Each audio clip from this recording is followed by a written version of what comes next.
شہزادی نے فرمایا کہ یہ جو تم اس رسوائی پر آمادہ ہو گئے ہو، اس کی ایک وجہ تو وہ نفاق ہے، دوسری وجہ کیا ہے؟ ترکتم الکتاب ونبذتموہ وراء ظہورکم، تم نے کتاب الہی کو چھوڑ دیا، تم نے کتاب الہی سے تمسک جو چھوڑ دیا ہے، اس نے تمہیں اس پستی پر آمادہ کیا ہے کہ تم اتنا بڑا ظلم دیکھو اور خاموش ہو۔ جناب سیدہ ان لوگوں سے خاص طور پہ کہہ رہی ہیں کہ جو تم یہ کام کر رہے ہو اس وجہ سے کر رہے ہو کہ تم نے قرآن کو ترک کر دیا، چھوڑ دیا ہے، اور یہ وہ لوگ بیٹھے ہوئے ہیں جن کا دعویٰ تھا کہ حسبنا کتاب، اللہ کی کتاب ہمارے لیے کافی ہے۔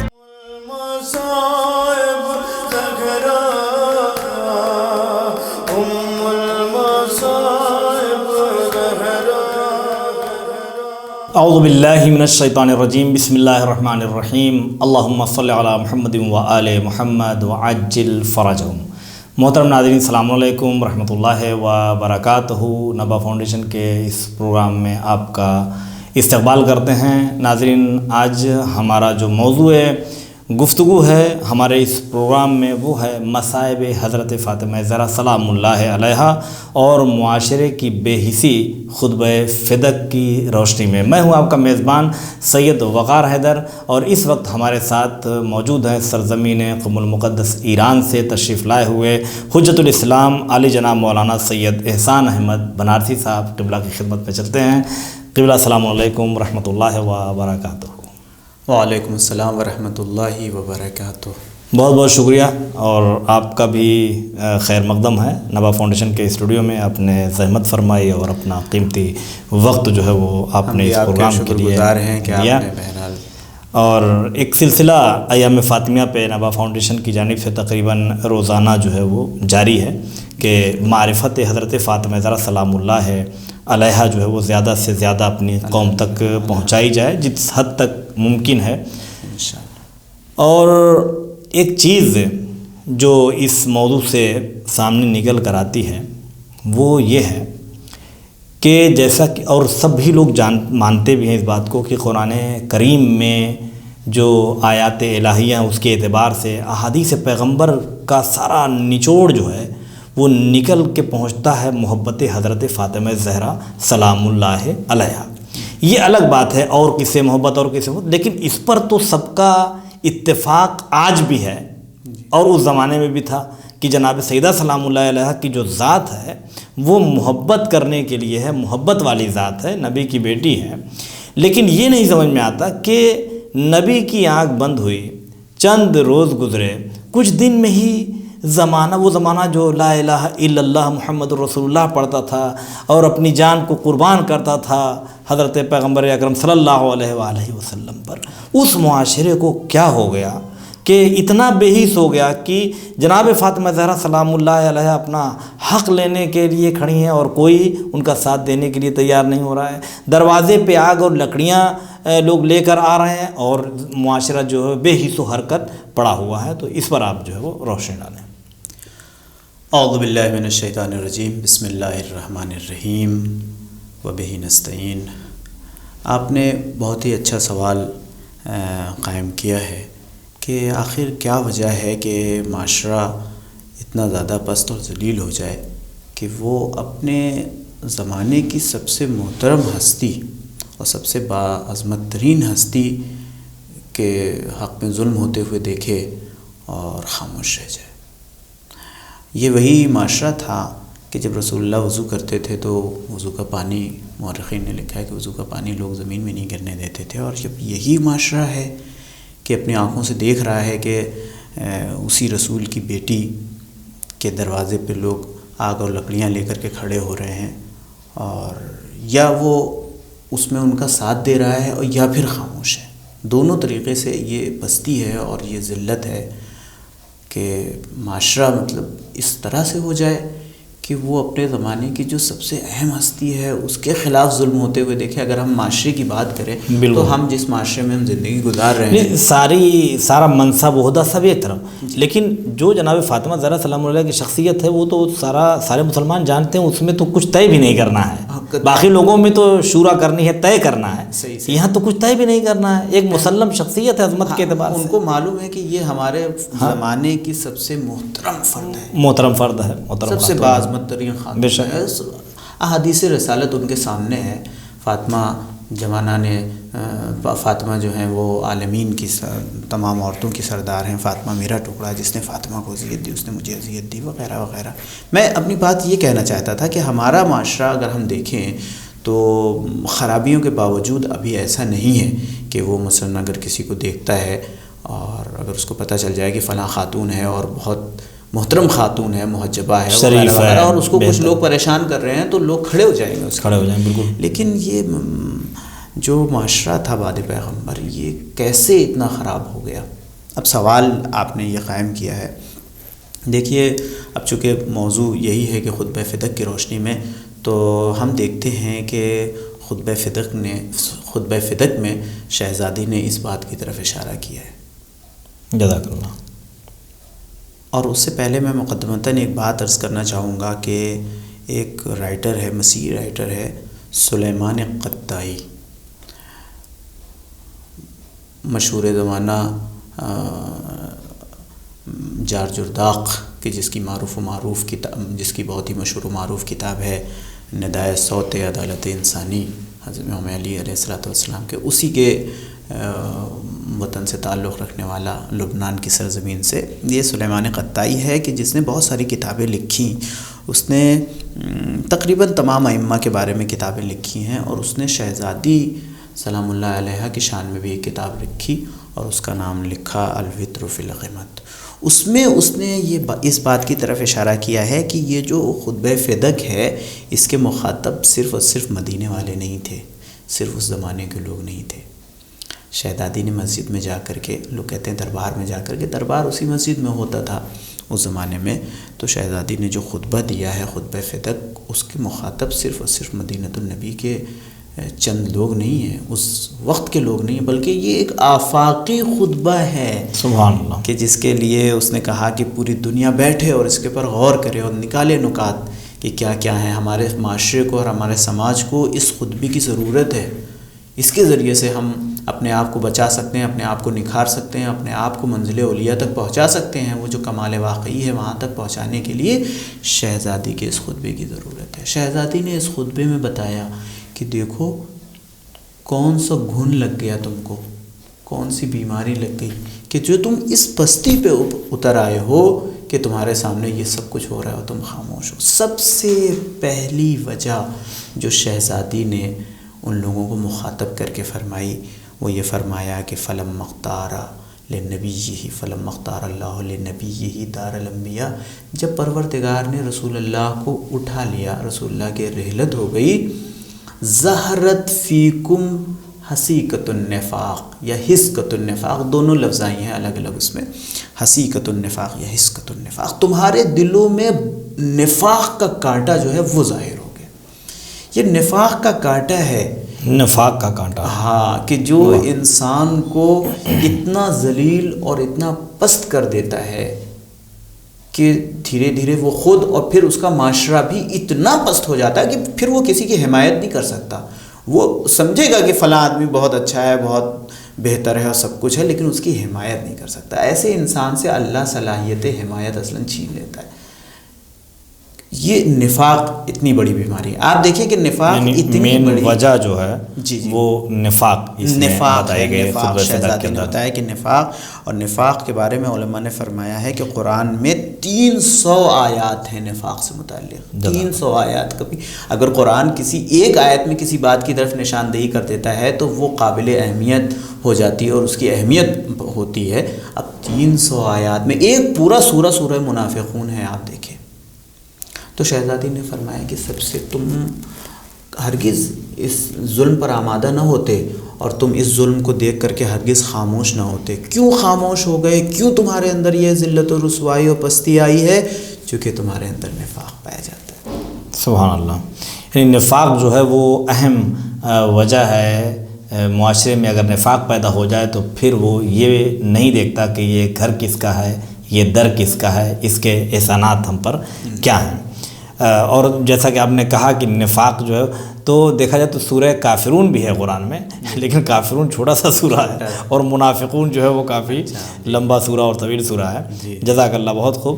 تو یہ جو نفاق آپ نے کہا، یہ نفاق کیا چیز ہے اور یہ نفاق مثلا کس طرح سے پیدا ہوتا ہے اور اس معاشرے میں مثلا نفاق کیسے پیدا ہو گیا؟ دیکھیے، نفاق جو ہے قرآن کریم نے اس کی طرف ایک اشارہ بھی کیا ہے. سورہ توبہ میں اگر آپ دیکھیں تو 76ویں آیت جو ہے اس میں پروردگار کہتا ہے کہ وَمِنْهُمْ مَنْ عَاهَدَ اللَّهَ لَئِنْ آتَانَا مِنْ فَضْلِهِ لَنَصَّدَّقَنَّ وَلَنَكُونَنَّ مِنَ الصَّالِحِينَ. کچھ لوگ ایسے ہیں کہ جو اللہ سے بڑے بڑے وعدے کرتے ہیں، پروردگار اگر ایسا ہو گیا تو ہم اس طرح سے صدقہ دیں گے اور یوں ہو جائے گا، ہمارا کام ہو گیا. اگر ہم فلاں نیٹ کا امتحان ہم نے نکال لیا اور اس میں ہم نے یوں ہو گئے، اور فلاں بزنس ہمارا چمک گیا اور نکل گیا، تو ہم راہ خدا میں اس طریقے سے خرچ کریں گے اور فلاں صاحب کے بچے کی فیس بھر دیں گے اور یوں کریں گے. یوں بڑے بڑے پلاننگ ہوتی ہیں.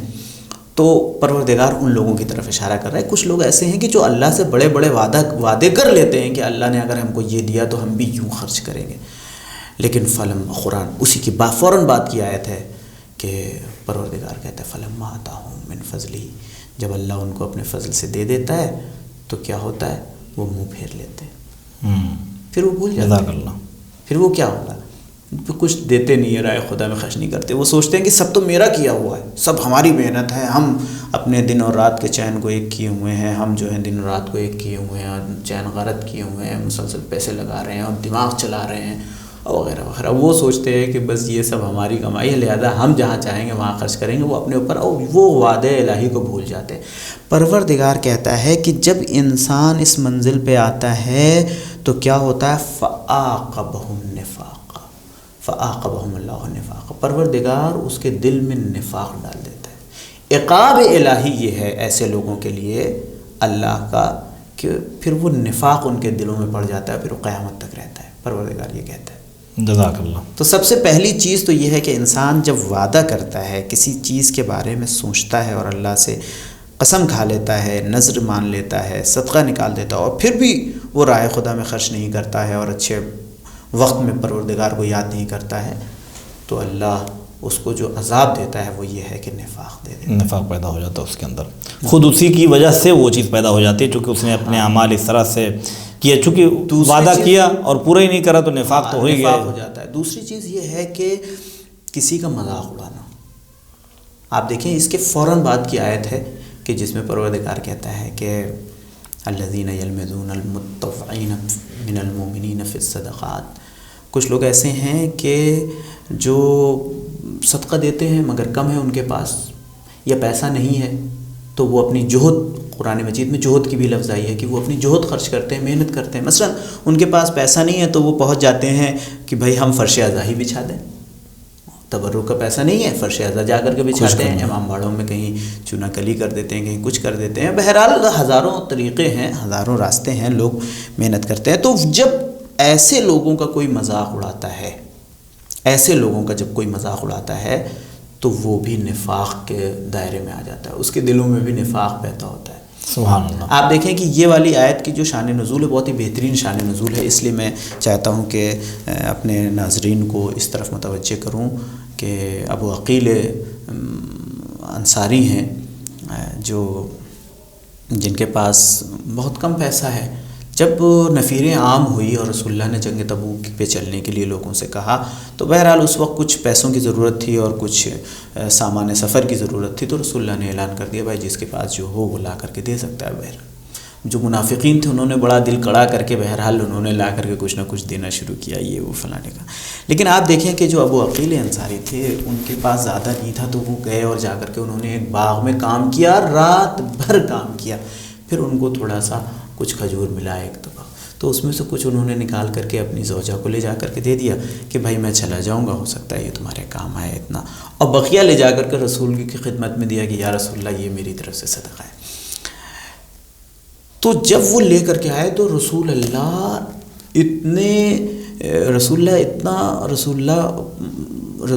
اتنے زیادہ خوش ہوئے اور وہ مسرت طاری ہوئی رسول اللہ پر کہ رسول اللہ نے کہا کہ یہ کھجوریں ہیں، اور وہاں پہ سونے چاندی رکھے تھے، رسول اللہ نے کہا کہ یہ اس کے اوپر اڑا دو، سونے چاندی پر یہ اڑا دو. یہ دیکھیے یہ خلوص ہے ایک صحابی کا. یہ اوپر اس کو اوپر رکھیے، اس کے اوپر اڑا دو سونے چاندی پر، اس کو ایسے ایسے کر کے سجا دیا. تو وہ جو منافقین بیٹھے ہوئے تھے اغل بغل، ان کو بہت برا لگا. انہوں نے کہا جی اب بغیر کھجور کے کہاں جنگ جیتی جا سکتی ہے، ان کے کھجور کے بغیر کہاں کام آگے بڑھ سکتا ہے وغیرہ وغیرہ. انہوں نے اپنا جملہ کہنا شروع کیا. تو اللہ کہتا ہے کہ یہ لوگ اس کا مذاق اڑا رہے ہیں، اللہ ان کا مذاق اڑاتا ہے. اور پھر پروردگار یعنی وہی احترام میں مقابل، یعنی جو سامنے والے کا احترام ہے، اس احترام کا نہ ہونا بھی جو ہے وہ نفاق پیدا کرتا ہے. اور نفاق ہو تو انسان جو ہے وہ احترام بھی بھول جاتا ہے. نفاق ہوتا ہے تو آدمی کو کچھ اچھا نہیں لگتا ہے نا، تو وہ مذاق اڑاتا ہے. تو پروردگار کہتا ہے کہ یہ لوگ مومنین کا مذاق اڑاتے ہیں، اللہ ان کا مذاق اڑاتا ہے. تو مومنین کے مذاق اڑانے سے بہرحال انسان کو بچنا چاہیے، چونکہ وہ اس کی عاقبت کیا ہوتی ہے، وہ نفاق ہوتی ہے. جب نفاق پیدا ہو گیا تو ظاہر سی بات ہے کہ معاشرہ پست ہو جاتا ہے. آپ نے بہت اچھی بات کی طرف اشارہ کیا تھا اور ایک سوال کیا تھا کہ ہمارے معاشرے میں نفاق کہاں سے پیدا ہوتا ہے. تو دیکھیے دو روئی جو ہے وہ ہمارے معاشرے میں کبھی کبھی گھر سے پیدا ہو جاتی ہے. مثلا ماں بیٹے کو سمجھاتی ہے کہ تمہارے فلاں جو رشتہ دار ہیں، میں کسی کی ایک عام بات کہنا چاہتا ہوں کہ کبھی کبھی ایسا ہو جاتا ہے ناسمجھی میں کہ ماں کہتی ہے کہ مثلا تمہارے جو فلاں رشتہ دار ہیں، فلاں بڑے رشتہ دار ہیں، چچا ہیں یا فلاں ہیں، وہ ایسا کرتے ہیں، ان کو بالکل تمیز نہیں ہے، مثلا ساری باتیں، تم سے محبت نہیں کرتے ہو، تم کو کچھ نہیں سمجھتے. اور جب وہ یہ سامنے آ جاتے ہیں تو کہتے ہیں سلام کرو، چلو سلام کرو، یہ تمہارے دادا ہیں، یہ تمہارے چچا ہیں، یہ تمہارے وہ ماموں ہیں، فلاں ہیں فلاں ہیں. یا باپ بھی کبھی یہ عام طور پر جو معاشرے کی حالت ہے وہ یہی ہے، یعنی نفاق کی راستے پر جو ہے وہ لوگ چل رہے ہیں، ان چیزوں پر گامزن کر دیتے ہیں چاہے نہ چاہتے ہوئے. مثلا باپ ہے، ٹیچر کا جو ہے وہ برائی کرتا ہے، یا مثلا پرنسپل کے جا کر کے کوئی بات ہوئی اور پرنسپل کے گھر پہ آ کر کے برائی کر رہا ہے کہ اس کو تمیز نہیں بات کرنے کی، یوں ہے فلاں ہے. اور پھر جب جاتا ہے اپنے بیٹے کو لے کر کے تو بڑی عزت کے ساتھ ملتا ہے. تو بیٹے کے دل میں بچوں کے دل میں بچپن سے یہ بات آ جاتی ہے کہ اچھا ممکن ہے کہ ہم سامنے خوب ان کی تعریف کریں اور ان کی عظمتوں کے قائل ہوں، اور دل میں جو ہے وہ ان کے خلاف بغض و حسد کا کانٹا لے کر کے پھریں. نفاق کا سرا جو ہے وہ وہیں سے شروع ہو جاتا ہے. تو ہم یہی چاہتے ہیں اور اپنے ناظرین سے یہ گزارش کرتے ہیں کہ ہم اپنے بچوں کی تربیت میں اس بات کا خیال رکھیں کہ اپنے بچوں کے سامنے دوروئی نہ کریں. کبھی بھی ایسا نہ ہو کہ ہم گھر میں کچھ کہیں اور باہر کچھ سمجھائیں، کسی کے خلاف بات کریں، اور جب وہ سامنے آ جائے تو آئیے آپ ہی کا ذکر خیر ہو رہا تھا اور چائے پیجیے. یہ ساری چیزیں جو ہے وہ بچوں کو دو رنگ کر دیتی ہیں، اور دھیرے دھیرے یہی چیز نفاق بن سکتی ہے. سبحان اللہ، جزاک اللہ، بہت خوب، ماشاء اللہ، بہت ہی اچھا آپ نے اس کا جواب دیا. اور یہاں سے یہ بات سمجھ میں آتی ہے کہ لوگ کیوں جناب سیدہ کو محترم بھی مان رہے ہیں، عظمت والا بھی مان رہے ہیں، جی سب کچھ مان رہے ہیں، مگر وہی کہ حسینی بھی رضی اللہ، یزیدی بھی رضی اللہ. تو تمہارا کون سا مذہب ہے صاحب، یہ تو بتلا دو. حسینی بھی رضی اللہ، یزیدی بھی رضی اللہ. تو ان سے بھی محبت ہے، ان سے بھی محبت ہے، آپ سب کچھ ہیں، لیکن آپ پر اتنا ظلم و ستم ہو رہا ہے، ہم وہ بھی برداشت کر لیں گے. نفاق یہ کہہ رہا ہے دلوں میں لوگوں کے اس زمانے میں. جزاک اللہ. یقیناً اگر یعنی قرآن سے اگر لوگوں کی وابستگی ہو اور صحیح طریقے سے قرآنی آیات کو لوگ پڑھیں اور سمجھیں، اور عظمت آل محمد علیہ السلام کا چونکہ پورا قرآن قصیدہ ہی ہے، تو یقیناً یہ نفاق کی بیماریاں جو ہے وہ دور ہو سکتی ہیں. تو بس میں آخر میں، چونکہ حوضہ معصوم قم میں قرآن کریم، تجوید اور یہ ساری چیزوں کی کلاسز بھی ہوتی ہیں، آن لائن بھی اور آف لائن بھی، خاص طور پہ خاران کے لیے بہت اہتمام کے ساتھ. تو صرف میں یہ پوچھنا چاہتا ہوں، یعنی میرا نظریہ یہ ہے کہ کوئی کہیں پر بھی تعلیم حاصل کرے، لیکن قرآن سے قریب ہونا چاہیے. کسی بھی جگہ پر، کہیں پر بھی، جو آپ کے قریب میں کوئی ادارہ ہے، کوئی مدرسہ ہے، کوئی ٹیچر مل سکتے ہیں تو آپ ان سے قریب ہوں. تو میں یہ چاہتا ہوں کہ آپ ہمارے ناظرین کے لیے بتائیں کہ قرآن سے وابستگی کس طرح سے کر سکتے ہیں. بہترین ذریعہ جو ہے وہ قرآن سے وابستگی کا کیا ہو سکتا ہے، مختصر لفظوں میں بیان فرمائیں. یہ بہت ہی اچھا سوال کیا ہمارے نوجوان بھائی. بہت سے ایسے ہیں اور بہت سے لوگ ہیں کہ جو قرآن سے وابستگی چاہتے ہیں اور دلوں میں ان کے قرآن کی محبت ہے، مگر وہ نہیں آ پاتے ہیں قرآن کی بارگاہ تک، اور وہ سوال بھی کرتے ہیں کہ کیسے ہم تمسک اختیار کریں۔ اچھا دیکھیے، ابھی جو آپ نے اس سے پہلے جو سوال کیا تھا کہ وہ کیا وجہ تھی کہ جو معاشرہ اتنا پست ہو گیا، سماج اتنا پست ہو گیا کہ اس نے شہزادی کو اوپر ظلم ہوتے ہوئے دیکھا، تو میں نے آپ سے کہا کہ خطبہ فدق میں 3-4 وجوہات بیان کی ہیں۔ تو ایک وجہ تو وہ تھی کہ جو نفاق کے سلسلے میں، تو دوسری وجہ جو ہے وہ اسی قرآن کے متعلق۔ سبحان اللہ۔ شہزادی نے فرمایا کہ یہ جو تم اس رسوائی پر آمادہ ہو گئے ہو، اس کی ایک وجہ تو وہ نفاق ہے، دوسری وجہ کیا ہے؟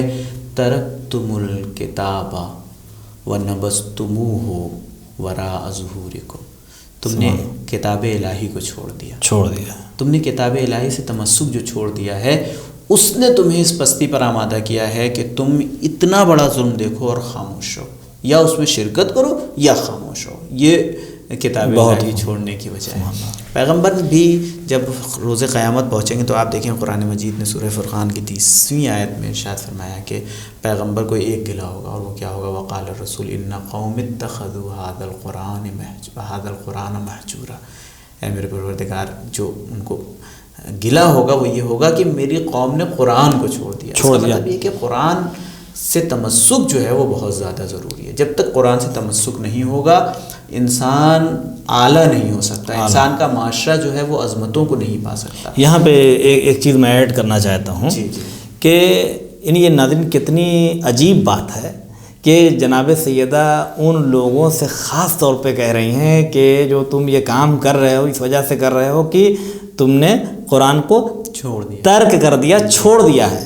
اور یہ وہ لوگ بیٹھے ہوئے ہیں جن کا دعویٰ تھا کہ حسبنا کتاب اللہ کی کتاب ہمارے لیے کافی ہے۔ تو اسے یہ سمجھ میں آتا ہے کہ قرآن کو لینا یا چھوڑنا، یہ صرف قرآن پکڑ کے رکھے رہنا، چاہے وہ قرآن طاق پر ہو چاہے وہ قرآن سینے کے اندر ہو، یہ اہم نہیں ہے۔ قرآن کی آیتیں کیا کہہ رہی ہیں اس کے اعتبار سے عمل کرنا۔ اگر قرآن کرے قل لا اسألکم علیہ اجرا الا المودۃ فی القربى انما یرید اللہ، تو ان ساری چیزوں کا محور اور مصداق اتم کون ہے، اس پر اگر تمہاری نظر ہی نہیں ہے اور اس کو تم سمجھ ہی نہیں رہے ہو، یہ ہے قرآن کا چھوڑنا۔ اسی طرح سے یہ بھی ہو سکتا ہے کہ لوگ یہ سمجھتے ہیں کہ ہم نے اہل بیت کو لے لیا ہے، یعنی یہاں سے ایک دوسرا رخ بھی لینا چاہیے۔ تو صرف مثلا زبان سے علی علی کرنا اور اہل بیت کا نام لینا، یہ کہنا کہ میرے دل کے اندر اہل بیت علیہ السلام بسے ہوئے ہیں، صرف کہتے رہنا، ہو سکتا ہے کہ انسان سوچے کہ ہمارے پاس ہے، لیکن اس کا شمار ترک کرنے والوں میں سے ہو، چھوڑنے والوں میں سے ہو، یعنی یہ کہ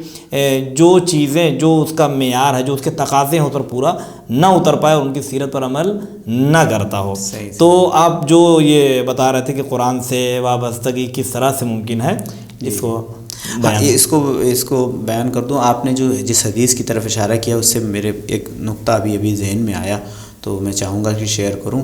بعض لوگ یہ سمجھتے ہیں کہ کچھ لوگوں نے قرآن کو لے لیا اہل بیت کو چھوڑ دیا، بعض لوگوں نے اہل بیت کو لے لیا قرآن کو چھوڑ دیا ہے۔ یہ اصلاً یہ تصور ہی غلط ہے، چونکہ رسول اللہ نے جو فرمایا ہے کہ میں 2 چیزیں چھوڑے جا رہا ہوں، ہیں تو یہ 2 چیز، لیکن اصلاً ایک ہی چیز ہے۔ اصلاً ممکن ہی نہیں ہے کہ انسان جو ہے وہ کسی ایک سے تمسک کرے اور کسی مغالطہ ہے، یہ ذہنی مغالطہ۔ یہ سوچنا ہی غلط ہے کہ ہم نے اہل بیت کو لے لیا اور قرآن کو چھوڑ دیا، یا قرآن کو لے لیا اہل بیت کو چھوڑ دیا۔ نہیں، یہ دونوں کے دونوں جو ہے، اگر ایک چھوٹا تو دوسرا گیا، دوسرا خود چھوٹ جائے گا۔ جی بالکل، اسی طرف اشارہ ہے، اسی کی طرف اشارہ ہے کہ تم نے جو ہے کتاب خدا کو ترک کر دیا ہے، جب ہم ہی نہیں ہیں۔ اس وقت آپ دیکھیں کہ قرآن لوگ لیے ہوئے تھے، کسے چھوڑے ہوئے تھے، کس کو کسے پشت کیے ہوئے تھے؟ علی کو کیے ہوئے۔ بالکل، تو یہ خطبہ بھی سمجھنے والی چیز ہے۔ ناظرین، خطبہ فدق کو ضرور آپ لوگ اس کا ترجمہ پڑھیں، دیکھیں شہزادی بڑی مظلومہ ہیں، تو کم سے کم جو ان کا ایک خطبہ مشہور ہے، شورۂ آفاق خطبہ ہے، تو اسے ضرور آپ لوگ انشاءاللہ تعالی ملاحظہ کریں، اس کے ترجمے کی طرف جو ہے وہ نظر رکھیں۔ تو تمسک کے لیے آپ نے ایک بات کہی کہ کس طریقے سے تمسک کیا جائے، کہ دیکھیے ایک تو تمسک جو ہے وہ تلاوت کے ذریعے ہے، اور سب سے بڑا تمسک یہی ہے کہ انسان تلاوت کرتا رہے، اس کے ترجموں پہ بھی نظر رکھے، اس کو سمجھنے بھی کوشش کرے، بہتر انداز میں اس کو پڑھنے کی کوشش کرے۔ کوئی بھی ہو، مثلا محلے میں کوئی مولانا ہے، کوئی چل رہا ہے، کلاسز چل رہے ہیں، اس میں جا کر کے شرکت کرے، ایک بزرگوں سے جا کر کے پوچھے، اور اس میں کبھی بھی شیطان کی پکار اور شیطان کی پھونک کی طرف متوجہ نہ ہو۔ بہت سے لوگ یہ سوچ کر کے قرآن پڑھنا چھوڑ دیتے ہیں کہ جب ہم کو سمجھ میں نہیں آ رہا ہے تو کیا کریں، چونکہ اکثر و بیشتر لوگ عربی سے نابلد ہیں تو وہ سمجھ میں نہیں آتا ہے۔ اچھا جو لوگ عربی سمجھتے ہیں، میں آپ سے عرض کروں کہ ان کو بھی بہت سے ایسے لوگ بھی ہیں ان کو بھی قرآن نہیں سمجھ میں آتا، نہیں سمجھ، چونکہ آپ دیکھیں بہت سے لوگ ہیں ترجمہ پڑھ کر کے قرآن کو سمجھ لیتے ہیں کہ قرآن ہم سے کیا کہتا ہے، لیکن بہت سے لوگ ہیں ترجمہ پڑھ کر کوئی نہیں سمجھ پاتے۔ ترجمہ پڑھیں گے وہ، لیکن ان کو سمجھ میں نہیں آئے گا یہ کہنے کی کوئی بات ہے، یہ کون سی بات ہوئی، ان کو سمجھ میں نہیں آتا ہے۔ تو شیطان ان سے کہتا ہے کہ بھائی تم کو قرآن سمجھ میں نہیں آئے گا، تم چھوڑ دو، چکر میں نہ پڑھو، ہاں اس کے چکر میں نہ پڑھو، اس کو کچھ حاصل نہیں ہو رہا ہے، اپنا کام دھام میں لگے رہے ہو، کیا تم کو حاصل ہو گیا، عربی پڑھنے سے کیا فائدہ، ساری باتیں ہوتی رہتی ہیں۔ تو اس کے چکر میں نہیں پڑھنا چاہیے۔ اور اس کے لیے میں آپ کو ایک بہت ہی جالب حکایت سنانا چاہوں گا کہ تھوڑا سا ملموسی انداز میں، کہ ایک طالب علم بہت گئے، وہ جا کر کے ایران میں اچھا خاصا پڑھ کر کے آئے تو روشن خیالی پیدا ہو گئی تھی اس قسم کی کہ بہرحال جو کچھ کرنا چاہیے سمجھ کر کے کرنا چاہیے، بغیر سمجھے اور بغیر بوجھے بغیر اس کو کوئی فائدہ نہیں ہے، صرف عربی پڑھنے کا فائدہ نہیں ہے، صرف لفظیں پڑھنے کا فائدہ نہیں ہے۔ تو بہرحال جب وہ آئے تو انہوں نے دیکھا کہ ان کے والد مسلسل قرآن پڑھا کرتے تھے، دکان میں بیٹھے ہوئے، ان کی دکان جو ہے کوئلوں کی تھی اور وہ کوئلے بیچتے تھے۔ تو انہوں نے اپنے والد کو سمجھایا کہ آپ کبھی اردو میں پڑھا کریے اس کو، آپ صرف عربی پڑھتے ہیں، آپ کو کچھ سمجھ میں آتا نہیں، فائدہ کیا ہے ایسے قرآن پڑھنے کے، رکھ دیجیے۔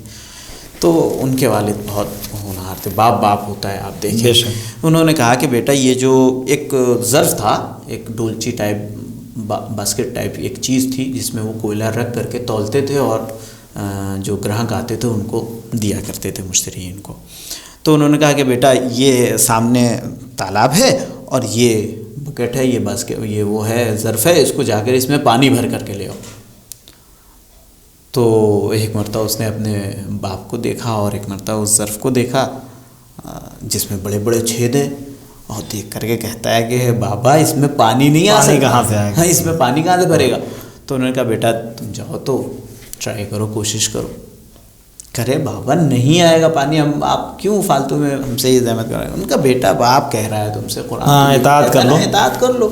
تو کہتا ہے ٹھیک ہے، وہ پڑھا لکھا تھا، بہرحال وہ جاتا ہے بیچارہ، پانی بھرتا ہے، جیسی دیکھتا ہے کہ کہتا ہے دیکھیے ہم نے کہا تھا نا پانی نہیں آئے گا، اس میں آیا پانی، کہ بیٹا ایک مرتبہ اور ٹرائی کرو۔ انہوں نے 2-3 مرتبہ ٹرائی کیا، 4 مرتبہ 5 مرتبہ، تو کہا کہ بیٹا پانی تو نہیں آیا، تم نے صحیح کہا، لیکن کیا کوئی فرق نہیں آیا؟ تو اس نے ایک مرتبہ غور سے دیکھا کہ بابا فرق تو آ گیا۔ کہ کیا؟ کہ وہ جو کوئلوں کی کالک تھی وہ سب کا سب دھل گئی۔ تو وہیں پہ اس کے والد نے اس سے کہا بیٹا قرآن بھی دریا ہے، سبحان اللہ، اس دریا میں جب بھی تم غوطہ لگاؤ گے تو اگر تم کو معانی و مفاہیم کے موتی نہ بھی ملے تو تمہارے گناہوں کی سیاہی چھٹ جائے۔ سبحان اللہ، بہت عمدہ، جزاک اللہ۔ لہٰذا بس لگے رہو، قرآن کو پکڑے رہو، قرآن کا دامن پکڑے رہو، ایک نہ ایک دن پروردگار خود تمہیں سمجھا دے گا۔ بے شک، یعنی خود قرآن سے مدد مانگے انسان، خداوند عالم سے مدد مانگے، جیسا کہ امام خمینی رحمۃ اللہ علیہ کے سلسلے میں یہ ملتا ہے کہ انہوں نے بھی کہا کہ جو لوگ یہ کہتے ہیں کہ اگر قرآن مثلا نہیں سمجھ میں جنہیں آتا وہ پڑھنا بیکار ہے، تو یہ نہ سمجھو کہ بیکار ہے، وہ محبوب کا خط ہے، وہ محبوب کا خط ہے، اسے آنکھوں سے لگاؤ، اس سے محبت، ان حرفوں سے محبت ہے، ان لفظوں سے محبت ہے، وہ کلمہ نور ہے۔ اس کے اندر دیکھیے کہیں نہیں کہا گیا کہ آپ لوگ جو ہے وہ خالی جائیے سب ترجمہ پڑھیے اور قرآن کی تلاوت نہ کیجیے، جتنی تاکید ہے وہ ہے قرآن کی تلاوت پر۔ اب یہ ہے کہ جو تم پڑھ رہے ہو اسے سمجھنے کی کوشش بھی کرو کہ اس خزانے کے اندر کیا ہے، نہیں وہ گناہ بھی دھل جائے اور ڈولچی اگر بھر کے نکلے تو کتنا اچھا ہے، ڈولچی کی سیاہی بھی ختم ہو جائے اور اس کے اندر مونگے موتی بھی بھر کے اگر نکلیں تو یہ کتنا بہتر ہے۔ قبلہ بہت بہت شکریہ، اور بہت ہی بہترین انداز میں آپ نے یہ گفتگو فرمائی کہ یہ نفاق ایسی چیز ہے کہ جو معاشرے کو دشمنی اہل بیت علیہ السلام پر آمادہ کر سکتا ہے اور دشمنوں کی حمایت پر بھی آمادہ کر سکتا ہے۔ اور دو چیزیں اور رہ گئی تھیں جس کی طرف شہزادی نے اشارہ کیا ہے۔ جی ہم مختصر اس پر اشارہ کرتے ہیں، میں پھر انشاءاللہ آپ کے کسی پروگرام میں انشاءاللہ اس کو بیان۔ جزاک اللہ، کوئی مسئلہ نہیں ہے، بہت بہت شکریہ آپ کا، اور انشاءاللہ تعالی دوبارہ پھر ملاقات ہوگی اسی اسٹوڈیو میں آپ سے۔ بہت بہترین طریقے سے آپ نے ناظرین کے لیے ساری چیزوں کو پیش کیا ہے، اور ناظرین آسماں والے اسی در سے رسد مانگتے ہیں، انبیاء ان سے طہارت کی سند مانگتے ہیں۔ ہمارا پروگرام یہیں پر ختم ہوتا ہے۔ بہت بہت شکریہ نبا فاؤنڈیشن چینل پر آپ کا۔ خدا حافظ، فی امان اللہ۔